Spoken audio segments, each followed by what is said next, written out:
हाय दीदी, इतनी जल्दी क्यों छोड़कर चली गई? अनुभा रोते रोते कह रही थी। छोटी बहन सुगंधा को तो अपनी आंखों पर विश्वास नहीं हो रहा था। अपने हाथों से अधीरा को छू छू कर देख रही थी। दीदी उठो, देखो हम आ गए हैं। अब तो उठ जाओ, देखो हम अचानक ही आ गए हैं, वह भी तुम्हारे बिना बुलाए। हम तुम हर बार हमें बुलाती थी ना कि आ जाओ आ जाओ। दीदी अब उठ भी जाओ ना, इतनी भी क्या नाराजगी। पर अधीरा तो इन सब से दूर जा चुकी थी। बड़ी सी कोठी के शानदार ड्राइंग रूम के बीच में अधीरा आज शांत लेटी थी। हमेशा की तरह हंसती खेलती मुस्कुराती अपने घर को सजाती संवारती अधीरा अब कभी नहीं दिखेगी किसी को। मनोज ड्राइंग रूम के दरवाजे पर काफी दूर पर बैठा था। वहां से उसे अधीरा का चेहरा नहीं दिख रहा था। दोनों बहनों के रुदन से माहौल और भी गमहीन हो गया। पास बैठी परिवार की अन्य औरतें और अधीरा की सहेलियां भी तेज स्वर में रोने लगी।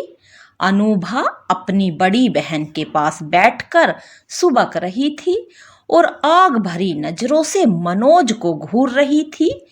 एक पल को तो दोनों की नजरें मिल गई। ओहो, इतनी नफरत, घृणा। मनोज की नजरें झुक गई।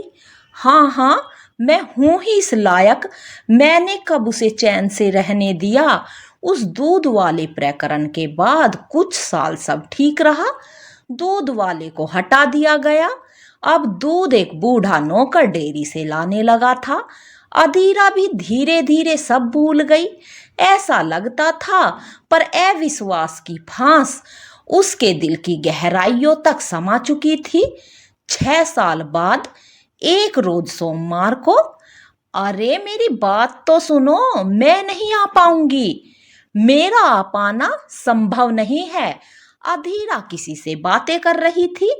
मनोज को अंदर आते देख उसने झट से फोन रख दिया।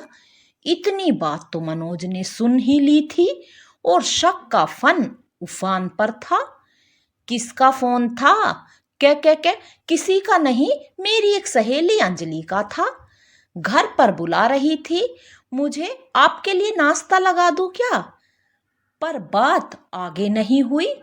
उस दिन मनोज ने चुपचाप कॉल डिटेल निकलवा ली। ललित नाम के किसी शख्स से 2 बार अधीरा को फोन किया था।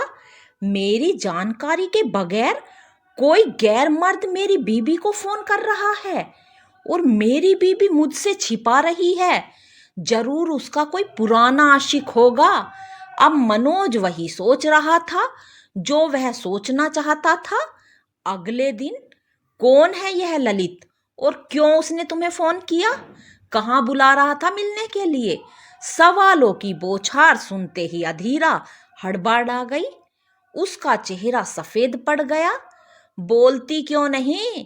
वह मेरे साथ कॉलेज में पढ़ता था। शादी के 10 वर्षों बाद अब उसके घर में बेटी हुई है। उसके नामकरण में बुला रहा था मुझे। उसकी पत्नी अंजलि भी मेरी एक अच्छी दोस्त है।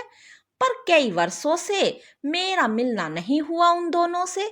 अधीरा ने स्पष्टीकरण देने की कोशिश की, पर अंधविश्वास में अंधा होकर मनोज यह सब सुनने मानने को तैयार नहीं था। अब किसका इंतजार है? मृतदेह को इतने घंटों तक घर में रखना ठीक नहीं। कोई बोल रहा था। आवाज सुनकर मनोज अपने वर्तमान में लौट आया। काश सब कुछ वहीं रुक गया होता। काश उसने अपने दिल के साथ कुछ दिमाग की भी सुन ली होती। मगर ऐसा हो ना सका। वह मन ही मन सोच रहा था। अजीब सा विरोधाभास था। अपने नाम के विपरीत अधीरा में धैर्य कूट कूट कर भरा था। मनोज के बेमतलब के इल्जामों को सुनकर कुछ दिन तो वह खूब रोती थी, कुछ माह उदास रहती थी, पर अपने बेटों का मुख देखकर सब कुछ भुला देती थी। रोने की आवाजें अब तेजी हो चली थी। एक एक सिसकते पल में जैसे सांसों में धुआं भरता महसूस हो, जैसे नब्ज डूबती ही जा रही हो। हर गुजरता लम्हा उन्हें मिलाने के बजाय दूर करने के लिए तैयार खड़ा था। दोनों बेटे और अनूभा सुगंधा के पति और उनके बेटे अधीरा का पार्थिव शरीर को उठाकर बांस की बनी सेज पर लिटा रहे थे। बांस पर सूखी पुराल भी पड़ी थी, उस पर सफेद चादर बिछा दी गई। उस पर मत लिटाओ मेरी अधीरा को, उसके कोमल बदन पर खरोंचे लग जाएंगी। मनोज मानो तड़प उठा। मनोज आगे बढ़ा, पर दोनों बेटों की अंगारे बनी आंखों को देखकर पांव जमीन पर चिपक कर रह गए। इसके आगे मनोज कुछ कह नहीं सका। उसके कदम भी लड़खड़ा कर रहे गए। भाभी अपराजिता ने उसे थाम लिया।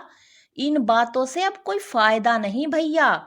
जब तुम जीते जी उसके मान सम्मान की रक्षा ना कर सके, तो अब मृतदेह से मोह दिखाने से क्या फायदा।